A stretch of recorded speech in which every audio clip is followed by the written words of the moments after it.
ప్రియమైనటువంటి వాళ్ళరా, అందరు బాగున్నారా? అందరు బాగుండాలని హృదయపూర్వకంగా ప్రార్థన చేస్తూ వస్తుంటున్నాం. ఉదయకాల సంబంధం మీ అందరికీ కూడా శుభాభివందనాలు.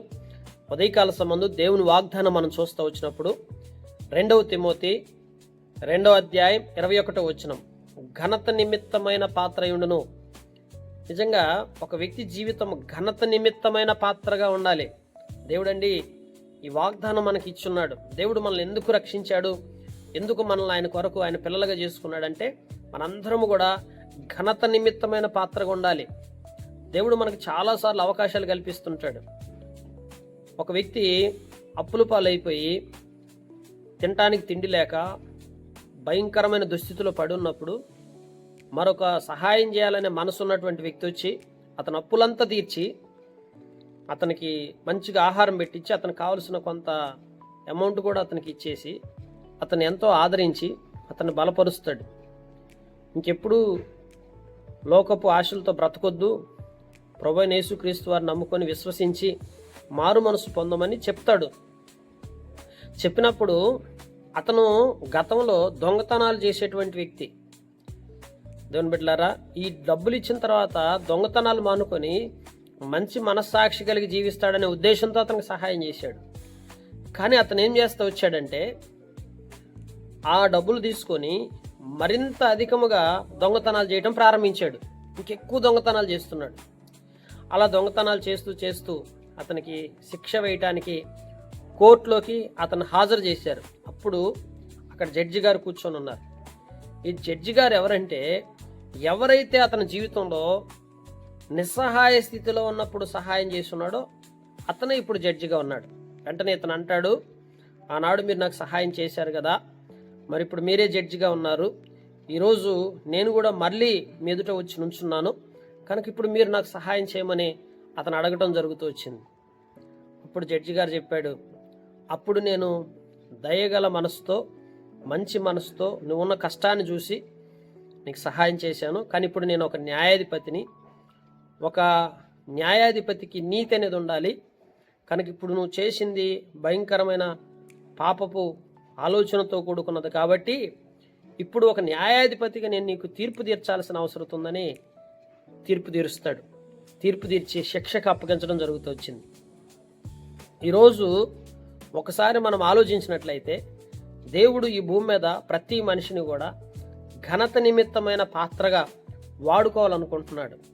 అందుకే దేవుడు నీకు కొన్నిసార్లు నీకు సహాయం చేశాడు. నువ్వు కష్టకాలాల్లో ఉన్నప్పుడు నిన్ను ఆదుకున్నాడు, నిన్ను బలపరిచాడు.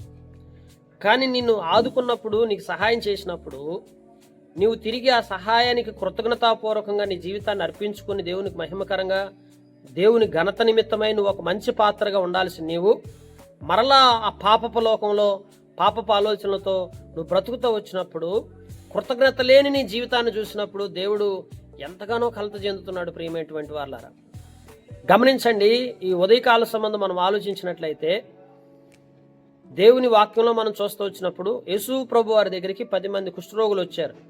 ఈ కుష్ఠరోగుల్లో 10 మందిని యేసు ప్రభు వారు కనికరించి స్వస్థపరిచాడు. స్వస్థత ఉచితంగా వచ్చింది. కుష్ఠరోగం తగ్గటం అంటే సామాన్యమైన విషయం కాదు. వాస్తవికంగా కుష్ఠరోగానికి ఏ డాక్టర్ కూడా వైద్యం చేయలేని పరిస్థితి. అంటరాని వారికి చూసేవారు, ఊరు బయట ఉంచేవాళ్ళు, వారి ప్లేట్ వారే, వారి తిండి వాళ్లే, వారి జీవితం వాళ్ళదే. అట్లాంటి స్థితిలో వారున్నప్పుడు మరి దేవాతి దేవుడు కరుణించి కృపదొచ్చి పరమ వైద్యుడైనటువంటి ఆయన ఉచితముగా కుష్ఠరోగాన్ని స్వస్థపరిచాడు. ఎంత కృతజ్ఞతగా ఉండాలి. జీవితాన్ని మళ్ళీ తిరిగి దేవుడికి అర్పించుకోవాలి కదా. ఈ 10 మంది కుష్ఠరోగులు తిరిగి మరి జీవితాన్ని దేవునికి అర్పించుకోవాలనుకున్నప్పుడు వారిలో ఒక్కడ మాత్రమే కృతజ్ఞతాపూర్వకంగా తన జీవితాన్ని ప్రభువుకి అర్పించుకొని తిరిగి వచ్చి కృతజ్ఞతలు చెప్పి ప్రభువును అనుసరిస్తాడు, ప్రభువును వెంబడించాడు, ప్రభు చెప్పిందల్లా చేయడానికి సిద్ధపడతా వచ్చాడు. మిగిలిన 9 మంది తమ స్వార్థముతో తమకు అవసరత కొలది ప్రభువుని ఆశ్రయించి తమ అక్కర తీరిన తర్వాత మళ్ళీ ఎన్నడూ కూడా మళ్ళీ ప్రభు దగ్గరికి రాలేదు. ఇలాంటి వ్యక్తిత్వం ఈరోజు నిన్ను ఒక ఘనత నిమిత్తమైన ఒక పాత్రగా నిలబెట్టాలని దేవుడు లోకంలోంచి వేరు చేసి ప్రత్యేకపరిచి, ఒకప్పుడు నువ్వు భ్రష్టుడు అయిపోయి లోకాశల్లో భయంకరమైన వ్యభిచారంలో, భయంకరమైనటువంటి త్రాగుబోతనంలో భయంకరమైనటువంటి దొంగతనాల్లో నువ్వు బ్రతుకుతున్న నిన్ను వెదకి రక్షించాడు ప్రభువైన యేసుక్రీస్తు వారు. నీ పట్ల జాలి చూపించాడు, నీ పాపాలను క్షమించాడు, నీ అవసరతలు తీర్చాడు, నీకు ఒక మంచి స్థిరమైన జీవితాన్ని ఇచ్చాడు. ఈరోజు నువ్వు పరిశుద్ధ జీవితంలోకి వచ్చావు.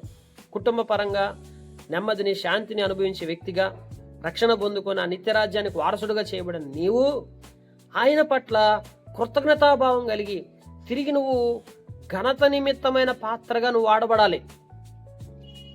దేవుడికి ఘనత తీసుకురావాలి, ఇంకెవరికో కాదు. మనుషులకు ఘనత తీసుకురాకూడదు. కొంతమంది మనుషులకు అడుగులకు మడుగులొత్తుతూ ఉంటారు, సేవకులను మెప్పు కోరుకుంటుంటారు, సేవకుడిని మెప్పించడానికి నానా రకాల తంటలు పడుతుంటారు. సేవకుని మెప్పెందుకు? సేవకుడు నిన్ను మెచ్చుకుంటే నీకేమొచ్చింది?